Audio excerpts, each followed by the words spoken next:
Her son kicked her out like she was nothing, no warning, no goodbye. At 82, she stood alone, broken and forgotten, clutching 2 worn suitcases. But what he didn't know was that inside those bags lay a secret worth $1.4 million. A secret born from a lifetime of sacrifice, love, and silent strength. The late spring air smelled like blooming jasmine and dust, but for Margaret Alston, the scent was hollow. She stood outside the modest brick home she'd lived in for nearly 31 years, the house where she had once danced barefoot in the kitchen with her late husband, and where she raised her only son Darren into adulthood. Now, the front door closed. Behind her, with a click that sounded like finality, Margaret, 79, held 2 suitcases, one with clothes and a few keepsakes, the other, heavier, rattled with something more. Her hands trembled, not from age, but from shock. A few minutes ago, her son had stood across from her, eyes cold, words even colder. "Mom, it's time. You can't stay here anymore. We're converting your room into an office for my online business, and Anna's expecting. She needs space." She had stood there, speechless. Her daughter-in-law, Anna, leaned against the kitchen counter, arms folded, face unreadable. "We've looked into assisted living. It's what people your age do." People your age. That phrase burned more than Darren's silence. She could have argued, could have reminded him that when his father died young, she had taken 2 jobs, cleaning at dawn, waitressing at night, to keep food on the table. She could have reminded him of the nights she sat up sewing torn clothes, or the time she sold her wedding ring to pay his school fees, but instead she simply nodded. "All right," she whispered. "Give me an hour." He didn't offer to help pack. He didn't even look up when she walked out. Now she stood at the edge of the cracked driveway, watching as the life she had built was taken from her, not by fire or storm, but by indifference. She walked, slowly. Her hips ached with every step, but she didn't complain. Margaret had always believed in dignity, even in pain, especially in pain. She had no destination, no family nearby, no friends left in the neighborhood. Most had moved away or passed on. Every car that drove past barely noticed her. An old woman with old bags, that was all they saw. Hours passed. The afternoon sun bore down hard. She finally stopped at a shaded park bench near a grocery store and sat wiping her brow with a tissue. She didn't cry. Not yet. That's when a teenage boy in a supermarket vest approached. "Ma'am, you okay? You look real tired." She looked up, startled. His eyes were kind. "I'm just resting, dear." "You hungry? We've got sandwiches inside. I can sneak you one." She smiled softly. "No, thank you. But that's sweet of you." He nodded and walked away, but she could feel his eyes glancing back as if unsure whether to leave her alone. That night, she found a spot in a small overnight shelter run by a local church. It wasn't luxurious, a cot in a shared room, lukewarm soup and stale bread. But the volunteers were kind. They helped her carry her things inside and gave her a blanket. She curled up that night, the sounds of quiet sobs from other women. Around her, she didn't judge them. They too had been discarded, forgotten by a world that measures value by productivity and not love. After the lights dimmed, she opened the heavier suitcase. At the very bottom, hidden beneath layers of old sweaters and socks, was a worn leather portfolio. Inside were papers she hadn't touched in decades. Trust documents, letters, account statements from a private bank in upstate New York. She ran her fingers over one paper dated 1986. To Mrs. Margaret Alston, in accordance with the wishes of your late employer, Mr. Roland McNeil, please find enclosed the transfer of funds as a token of lifelong gratitude for your years of service and integrity. She had worked for the McNeils as a live-in housekeeper from her late 20s to early 40s, cooking, cleaning, and taking care of their children as though they were her own. When they died in a tragic accident, They had left her an inheritance. A big one. At the time she had put it all away. She told no one, not even Darren. She wanted to use the money only when truly necessary, maybe for Darren's dreams or to help him buy a home. But as years passed and he grew distant, her resolve to protect the funds deepened. She had continued working low-paying jobs, living modestly and saving quietly. Now she looked at the total, 1,436,238, untouched for over 3 decades. She had lived without luxury by choice. She had always believed in humility, in giving without seeking praise. But now, as she looked around the shelter, at the women who smiled despite the cracks in their hearts, who still asked others how their day was, she felt something shift. This, she thought, is where kindness still lives. The sky was overcast when Margaret Alston returned to the world outside the shelter. She carried her worn suitcase in one hand, the leather portfolio in the other, but her steps were steadier than the day before. Something inside her had changed overnight. It wasn't bitterness, it was resolve. She took a city bus to the Hawthorne Savings Bank, a quiet, ivy-covered institution at the edge of town. The same bank that had sent her a Christmas card every year, even though she hadn't stepped foot inside in over 30 years. As she walked through the glass doors, the air turned colder, cleaner. The reception desk attendant, a young woman with red glasses, looked up and offered a practiced smile. "Good. Morning, ma'am. Do you have an appointment?" Margaret lifted the leather portfolio. "No, dear, but I believe my name is still on file. I'd like to speak with a manager." The attendant hesitated, then typed quickly. Her eyes widened slightly. Right away. Please have a seat. I'll call Mr. Conrad." 10 minutes later, a tall man with graying temples and a navy suit approached, his eyes filled with something more than politeness. Recognition. "Mrs. Alston," he said gently. "We've often wondered when you might return." Margaret gave a slight smile. "I believe it's time." They went into a private office. For the next hour, she reviewed documents, confirmed her identity, and asked about current balances. Mr. Conrad answered each question with the kind of quiet reverence usually reserved for royalty or relics of history. She wasn't just another client. She was a living echo of an old promise, a forgotten benefactor of wealth few remembered even existed.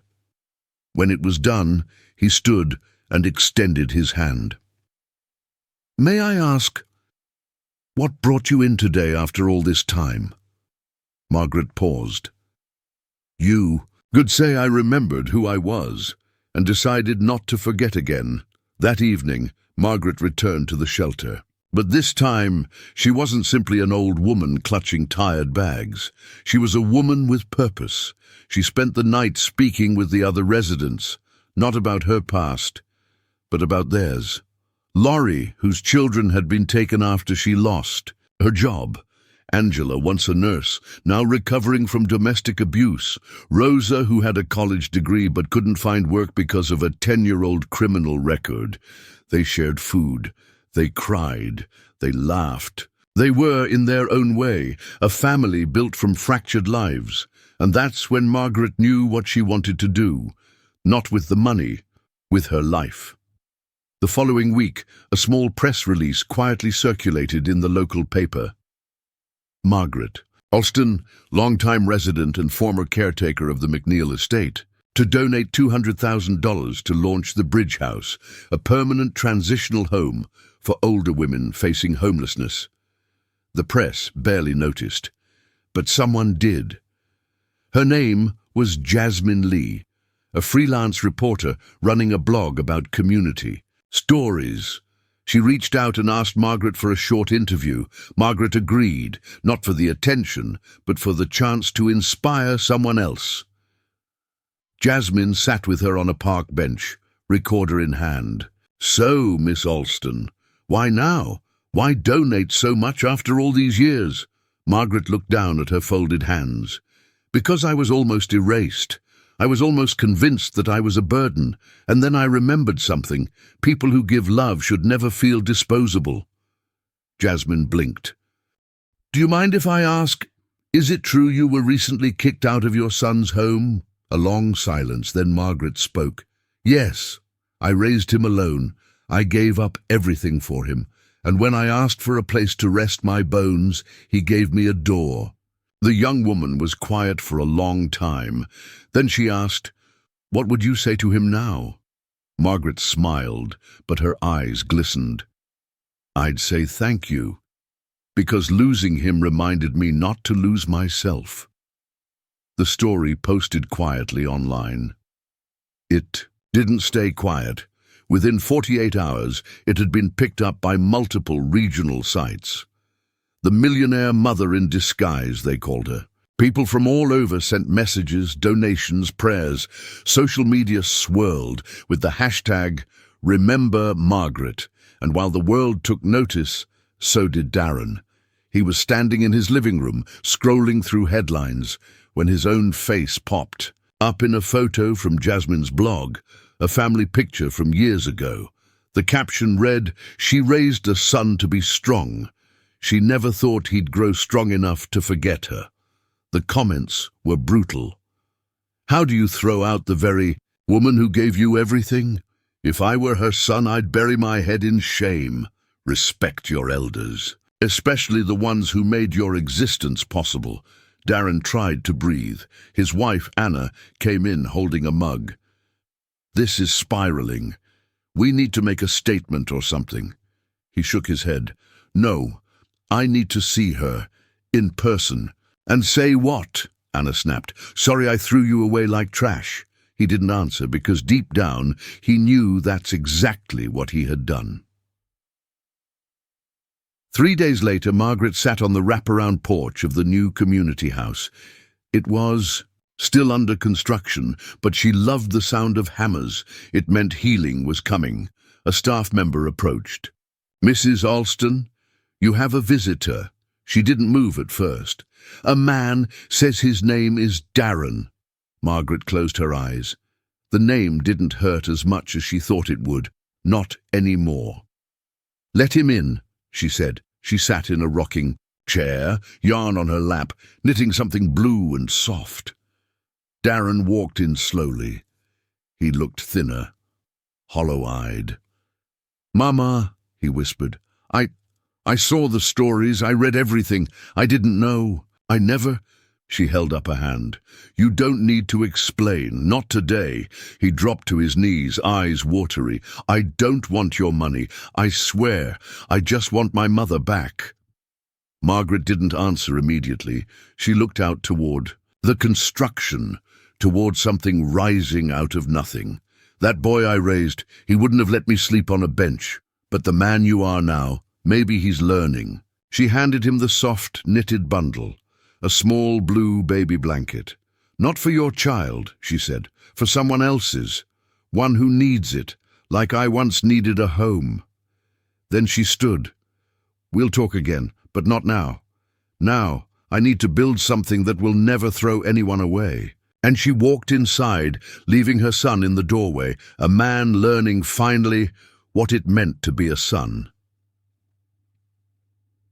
The autumn wind had begun to sweep amber leaves across the path, leading to the bridge house, the transitional home that now stood proudly at the edge of town, a place once invisible on city plans, now painted in warm shades of mustard and cream, with wide windows and wind chimes that danced gently with the breeze. Inside, the smell of cinnamon tea and old books gave the space a kind of sacred comfort. For most people it was simply a community centre, but for those who knew, it was Margaret Alston's second breath, the life she gave herself after losing everything that once anchored her. Each day she greeted new residents, women in pain, women with courage etched into the lines of their faces, women who reminded her of herself. She didn't ask questions when they arrived. She offered warmth, a warm plate of food, a thick blanket, and silence, because she knew silence could sometimes say more than 1,000 questions ever could. Margaret's wealth had never been just money. It was compassion, and she spent it lavishly now. In 3 short months, she had funded the construction of the Bridge House, awarded scholarships to single mothers re-enrolling in college, and created small emergency funds for elderly women, suddenly evicted or abandoned. The money had slept for decades. Now it was awake, working, breathing, healing, but her own son still haunted the edges of her life, like a shadow refusing to fade. Darren had written her a letter after their meeting in the garden. A long one, apologetic, desperate, honest in the way only guilt can force a person to be. He said he had lost everything, his job, his reputation, even his children's respect. His wife had left him 2 weeks after the news stories went viral, claiming she couldn't live with a man who let his own mother collapse on a bus bench. He wrote that he missed her lullabies, the way she hummed while folding laundry, the smell of her stews simmering in the tiny kitchen of the house he had thrown her out of. Margaret read it all in one sitting. She cried, not from pity, but from mourning. Mourning the dream she'd once had of an unbreakable bond between mother and son. And then she folded the letter carefully and placed it in the bottom drawer of her desk, beside a worn Polaroid of Darren as a child, holding a paper crown made from foil and cereal boxes. She didn't reply. Not yet. A week later, a letter came from Darren's oldest son, Jonas, just 15 years old. "Grandma," it began in crooked handwriting, "Mom says I shouldn't write, but I don't care. I just wanted you to know I miss you a lot. You were the only one who ever listened when I said I didn't fit in. I know what Dad did was wrong. I wish I was older. I would have stopped him. I hope someday I can come visit the Bridge House and help you build stuff like you used to help me with school projects. I'm proud of you, even if I'm not supposed to say it." That letter didn't go in a drawer. It went on her wall in late October. The Bridge House held its first official community day, open to everyone in the city, regardless of background. There were games for children, a donation station, art exhibits made by residents, and an open mic where women shared their stories. One by one, voices that had been buried by hardship rose to the sky in laughter, pain, poetry, and song. The local news station covered the event and broadcast it live. It was during one of the speeches, as Margaret stood in the background beside the food table refilling lemonade, that she saw Darren again. He was standing far back, at the edge of the lawn, hands in his coat pockets, shoulders slumped. He didn't approach. He simply watched. And when their eyes met, he did something unexpected. He bowed his head, not out of defeat, but reverence. Margaret didn't wave. She didn't smile. But she didn't look away either. A minute later, he turned and left. She understood then. Sometimes reconciliation isn't a conversation. Sometimes it's a choice, made in silence from a distance, without expectation. She had forgiven him, but she had also chosen herself. By Christmas, the Bridge House had taken in over 30 residents. Margaret had moved into a small cottage next door, not lavish, but filled with things that made her feel rooted again. Books, plants, pictures of friends and residents, and a small music box she wound every night before bed. She no longer felt like someone who had been discarded. She felt like someone who had bloomed. One snowy evening, as she sat with a cup of cocoa by the fire, a staff member knocked. "There's someone at the front gate, Margaret. Says he has a delivery." She raised an eyebrow. She hadn't ordered anything. When she arrived at the gate, a young man stood there, holding a large wrapped box with a red ribbon. He smiled. "Delivery for Miss Margaret Alston, from a Jonas Alston." Her breath caught. She took the box and opened it inside her cottage. Inside was a small, hand-built wooden bench, slightly crooked, nails visible, but crafted with love. A letter sat on top, Dear Grandma, I made this in shop class. It's not perfect, but neither am I. I remember you always said a seat is a gift because it means stay a while. I hope you'll keep it by your window and remember that someone still wants to sit beside you. Someday. Love, Jonas. Margaret sat on the bench, tears slipping down her cheeks, and for the first time in many years, her heart felt whole again. 3 years later, a bronze plaque was installed at the entrance to the bridge house. It read, "In honor of Margaret Alston, who reminded us all that true wealth is kindness and that love without dignity is not love at all." Darren never reclaimed his former life, but he changed. He began volunteering at shelters in a nearby city, speaking softly to men who didn't understand what it meant to cherish their mothers. He never saw Margaret again. She passed quietly in her sleep at the age of 85, with Jonas sitting beside her, holding her hand and reading aloud from the Bible she had carried for decades. At her funeral, people from all over the city came, not to mourn a millionaire, but to celebrate a woman who had once been cast aside and turned her pain into purpose. In the end, Margaret wasn't remembered for the money she kept hidden. She was remembered for the life she chose to live once she was seen again. As a woman, as a mother, as a force of grace in a world that had nearly forgotten her, and above all, she was remembered for this. When love is denied, dignity must speak. And when the world closes a door, grace builds a house.